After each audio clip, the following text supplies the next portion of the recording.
19310027 kelompok 3. Di sini saya akan menjelaskan materi mengenai sistem endokrin, karsinoma folikuler, karsinoma parafolikuler, tiroiditis Hashimoto, goiter non toksik, dan Graves' disease. Pertama, saya akan menjelaskan mengenai sistem endokrin. Apa itu sistem endokrin? Sistem endokrin adalah sebuah sistem kontrol kelenjar tanpa saluran atau ductless yang menghasilkan hormon yang tersirkulasi di tubuh melalui aliran darah untuk mempengaruhi organ-organ lain. Dalam sistem endokrin terdapat beberapa kelenjar endokrin, yaitu kelenjar pineal, kelenjar hipofisis, kelenjar tiroid, kelenjar paratiroid, kelenjar timus, kelenjar adrenal atau suprenal, kelenjar ventriculus, kelenjar usus, kelenjar pankreas, dan kelenjar gonad. Pertama, saya akan menjelaskan mengenai kelenjar tiroid. Di manakah letak kelenjar tiroid? Anatomi kelenjar tiroid yaitu terletak di bagian bawah leher, di dalam ruang yang sama, terletak trakea, esofagus, pembuluh darah besar, dan syaraf. 4-6 kelenjar paratiroid umumnya terletak pada permukaan belakang kelenjar tiroid. Terdiri atas dua lobus yang dihubungkan oleh ismus dan menutup cincin trakea 2 dan 3. Berbentuk seperti kupu-kupu. Jadi kelenjar tiroid itu terletak di bagian depan leher di bawah Adam Apples. Dan kenapa dia berbentuk seperti kupu-kupu? Karena dia terdiri dari dua lobus yang dihubungkan oleh ismus. Selanjutnya, fisiologi dari kelenjar tiroid. Fisiologi dari kelenjar tiroid yaitu menghasilkan hormon tiroid utama, yaitu tiroksin atau T4. Bentuk aktif hormon ini adalah triiodothyronin. Yang ketiga, iodida inorganik yang diserap saluran cerna merupakan bahan baku hormon tiroid. Selanjutnya, iodida inorganik mengalami oksidasi menjadi bentuk organik dan selanjutnya menjadi bagian dari hormon tirosin yang terdapat dalam triglobulin sebagai monoiodothyrosin atau MIT atau diiodothyrosin atau DIT. Senyawa DIT yang terbentuk dari MIT menghasilkan T3 atau T4 yang disimpan di dalam koloid kelenjar tiroid. Sebagian besar T4 dilepaskan ke sirkulasi, sedangkan sisanya tetap di dalam kelenjar, yang kemudian mengalami diodinisasi untuk selanjutnya menjadi daur ulang. Selanjutnya, apa fungsi dari hormon T3 dan hormon T4? Fungsi dari hormon T3 dan T4 yaitu untuk mengatur metabolisme karbohidrat, mempengaruhi perkembangan mental dan sistem saraf pusat, mempengaruhi pertumbuhan, perkembangan, dan diferensiasi sel, serta mempengaruhi kegiatan sistem saraf. Lalu, bagaimana pengaturan faal dari tiroid?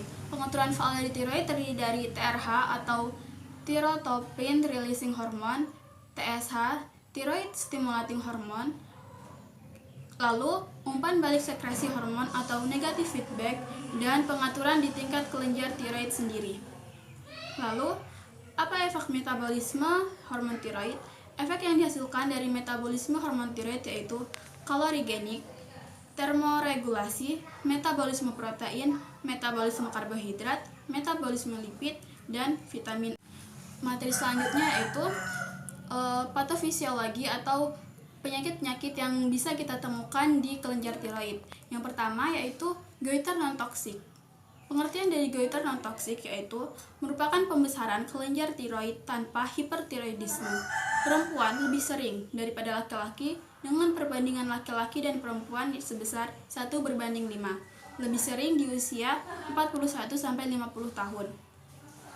Penyebab atau etiologi dari goiter non toksik yaitu karena kekurangan yodium, konsumsi goitrogen yang tinggi, gangguan hormonal, dan riwayat radiasi pada kepala dan leher.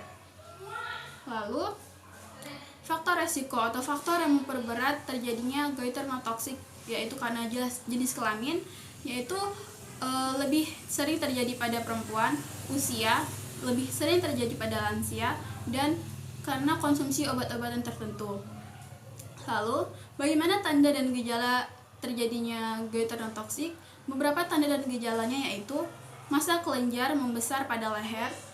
Jika cukup besar dapat menekan trakea sehingga dapat mengakibatkan gangguan respirasi dan gangguan menelan.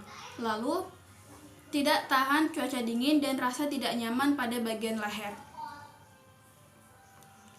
Stadium pembesaran pada goiter non-toksik dibagi menjadi 4, yaitu stadium 0, tidak terlihat dan tidak teraba, stadium 1, tidak terlihat tetapi teraba, stadium 2, terlihat jika menelan, stadium 3, terlihat dari jauh. Kemudian, terdapat makroskopis dari goiter non-toksik. Makroskopis dari goiter non-toksik yaitu tonjolan terasa lembek, kistik sampai keras seperti daging, parenkim di antara dua nodul dapat fibrotik, pada daerah endemik struma dapat mencapai 100 gram. Kemudian, mikroskopik dari goiter non-toksik yaitu pada permukaan folikel kecil, berisi sedikit koloid dan dilapisi epitel torak. Beberapa tahun kemudian, koloid menggumpal pada folikel, sehingga sebagian besar folikel membesar dilapisi epitel gepeng. Struma ini disebut struma koloides. Fokus hiperplasia dan fokus yang menyimpan koloid berlebih akan menekan jaringan tiroid di sekitarnya, sehingga pembentukan nodul atau tonjolan. Selanjutnya, saya akan menjelaskan mengenai Graves' disease. Apa itu Graves' disease? Graves' disease merupakan suatu gangguan autoimun. Pada gangguan tersebut, terdapat beragam autoantibodi dalam serum. Antibodi ini mencakup antibodi terhadap reseptor TSH, peroxisom tiroid, dan triglobulin. Dari ketiganya, TSH adalah autoantigen terpenting yang menyebabkan terbentuknya autoantibodi. Lalu, penyebab atau etiologi dari Graves' disease yaitu penyakit autoimun yang belum diketahui penyebabnya.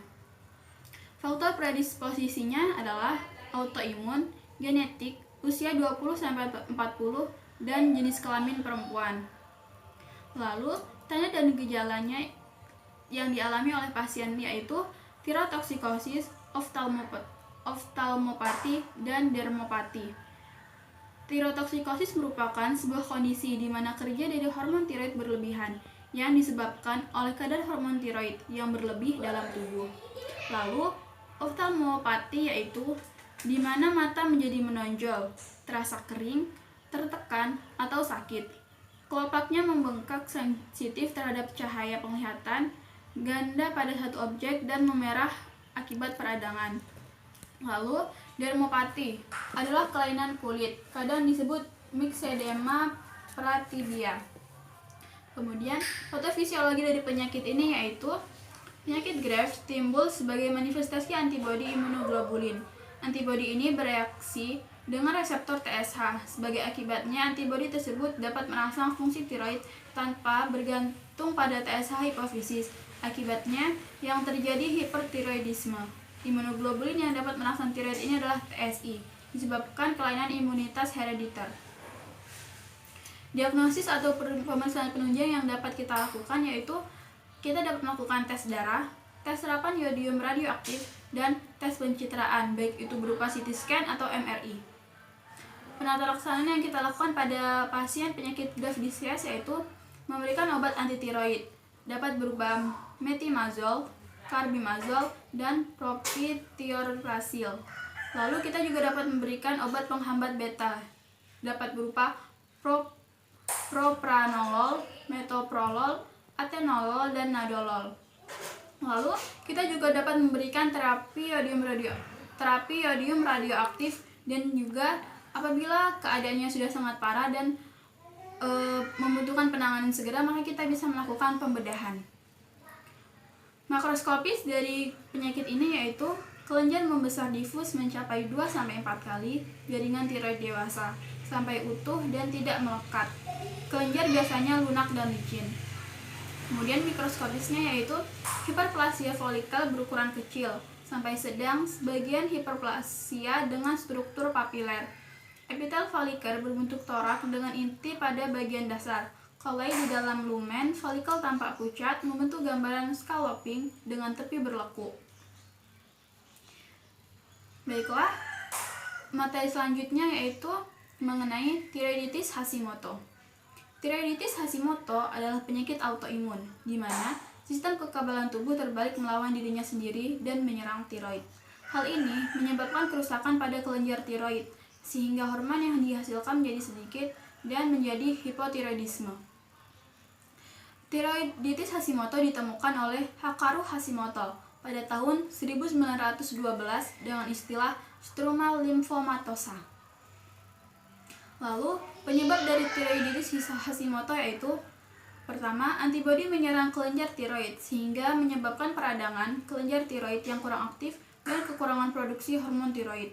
Selanjutnya, kekurangan produksi tiroid menyebabkan kelenjar pituitari memerintahkan kelenjar tiroid memproduksi hormon lebih banyak lagi. Lalu, hal ini menyebabkan pembesaran kelenjar tiroid, suatu kondisi yang disebut gondok. Manifestasi klinik dari penyakit ini yaitu tidak ada gejala khusus atau asimptomatik, karena penyakit ini butuh waktu bertahun-tahun untuk berkembang.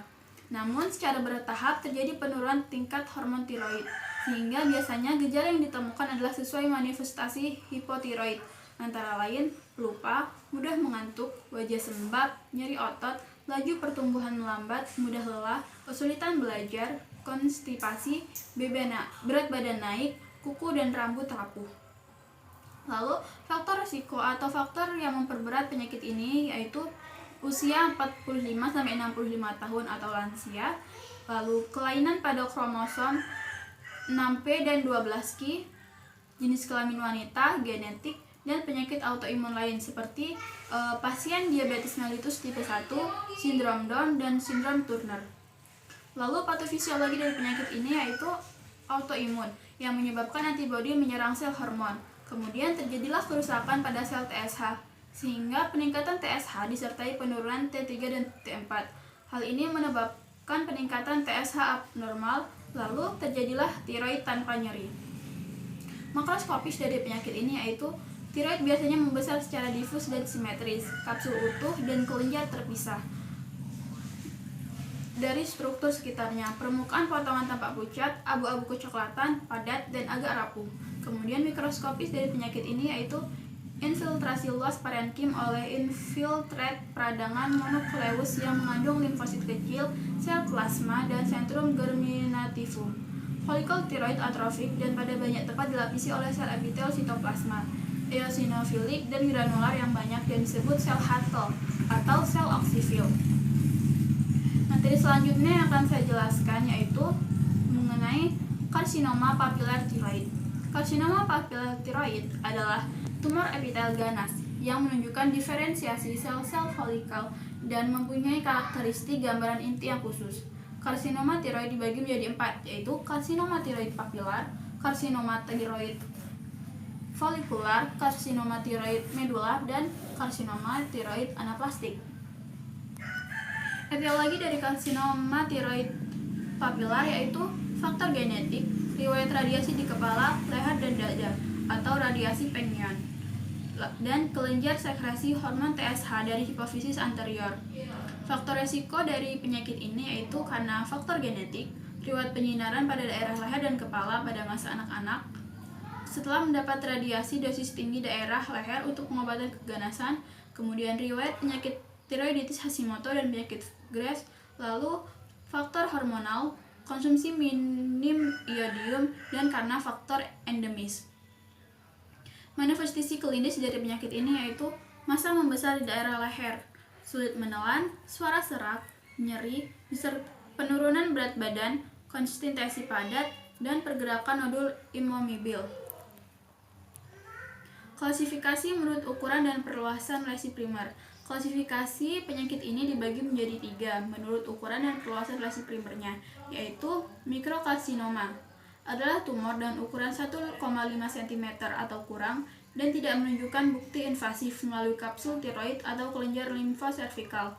Biasanya, lesi ini tidak bisa diraba secara klinis dan merupakan penemuan tidak langsung saat operasi. Klasifikasi yang kedua yaitu tumor intratiroid adalah tumor berukuran lebih dari 1,5 cm, tetapi terbatas pada kelenjar tiroid. Yang terakhir yaitu tumor ekstratiroid, meluas melalui kapsul tiroid ke jaringan sekitarnya. Jenis tumor ekstratiroid memiliki morbiditas yang tinggi.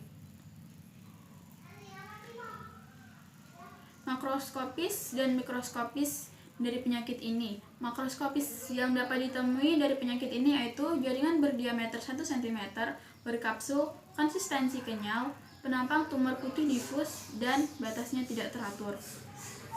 Kemudian, penyakit ini memiliki ciri mikroskopis yang khas. Ciri khasnya yaitu Psammoma bodies. Ciri mikroskopis detailnya itu sediaan menunjukkan tumor dengan struktur papilar yang terdiri dari sel-sel besar dengan sitoplasma sedikit inti besar jernih atau ground glass atau orphan ani. Sebagian dengan celah pseudoclusion, gambaran metasis dapat ditemukan, maka hal itu merupakan tanda ganas.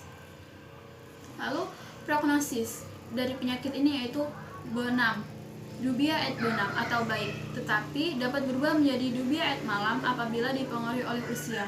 Penata laksanaan yang dapat kita berikan pada pasien penyakit ini yaitu dengan melakukan terapi pembedahan, dapat berupa lobektomi atau tiroidektomi. Dapat juga melalui terapi hormonal yaitu dengan supresi TSH. Lalu dapat juga melalui terapi radioiodin dan dapat juga melalui pemberian levothyroxine untuk yang tiroidnya sudah meningkat. Pencegahan yang dapat kita lakukan dari penyakit ini yaitu dengan cara memiliki pola hidup yang sehat, dianjurkan untuk tidak terpapar radiasi yang berat atau pemakaian zat radioaktif terlalu sering. Lalu, kita juga harus memenuhi zat gizi iodium. Baiklah, materi selanjutnya atau materi terakhir yaitu mengenai karsinoma folikular. Karsinoma folikular merupakan tumor ganas dengan gambaran khas yang minimal dibandingkan dengan tipe lain dari keganasan tiroid. Definisi ini dibuat setelah mengeluarkan follicular variant of papillary carcinoma atau papillary carcinoma dengan arsitektur folikular yang dominan, follicular ascites carcinoma. Jadi, karsinoma folikular ini merupakan tumor ganas pada tiroid yang tidak memiliki ciri khas tertentu. Lalu, etiologi atau penyebab dari penyakit ini termasuk faktor resikonya diantaranya itu defisiensi iodium, usia tua atau lansia, lalu jenis kelamin, lebih sering terjadi pada wanita, paparan radiasi, dan genetik. Karsinoma folikular terjadi karena mutasi RAS atau fusi PAX8 PAR gamma I dan jarang kedua kelainan genetik ini terjadi bersamaan. Keluarga dari oncogenes RAS yaitu HRAS, NRAS, dan KRAS. Lalu, gejala klinik yang dapat kita temukan pada pasien karsinoma parafolikular yaitu merupakan gejala massa yang tumbuh lambat dan tidak disertai dengan rasa nyeri, tetapi mempunyai beberapa gejala yaitu suara serak, disfagia, dan dyspnea. Suara serak, disfagia, dan dyspnea jarang dijumpai dan dapat dijumpai pada pasien dengan karsinoma folikular yang telah invasif luas. Lalu, metastase dari karsinoma parafolikular yaitu karsinoma parafolikular hanya memiliki sedikit kemampuan untuk menginvasi ke kelenjar limfu, di mana jarang mengenai kelenjar limfu regional, tetapi invasi ke pembuluh darah sering dijumpai dengan penyebaran ke tulang paru-paru dan hati. Jadi, karsinoma folikular ini lebih sering menyebar atau menginvasi ke pembuluh darah, terutama ke tulang paru-paru dan hati. Lalu, epidemiologi dari karsinoma folikular yaitu merupakan 10-20% keganasan pada tiroid, lebih sering terjadi pada wanita, dan sering mengenai pasien pada usia 40-an dan 50-an.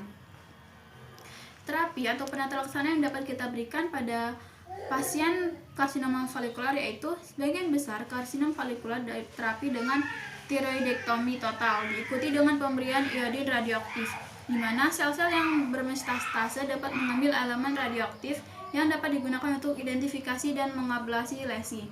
Sebagai tambahan, residual dari karsinoma folikular dapat merespons stimulasi TSH.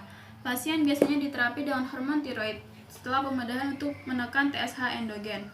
Kemudian makroskopis dari karsinoma folikular yaitu pada pemotongan di mana lobus digantikan oleh karsinoma, tumor memiliki gambaran bening dan terdiri dari fokus-fokus kecil perdarahan.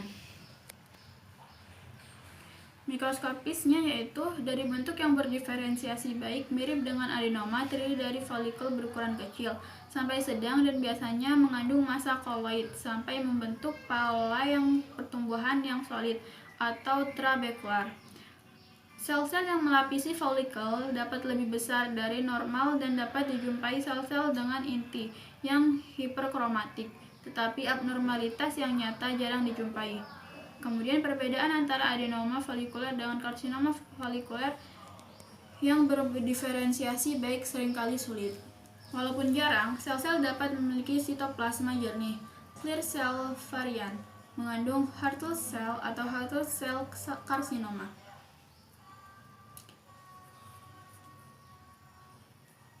Sekian yang dapat saya sampaikan. Terima kasih. Wassalamualaikum warahmatullahi wabarakatuh.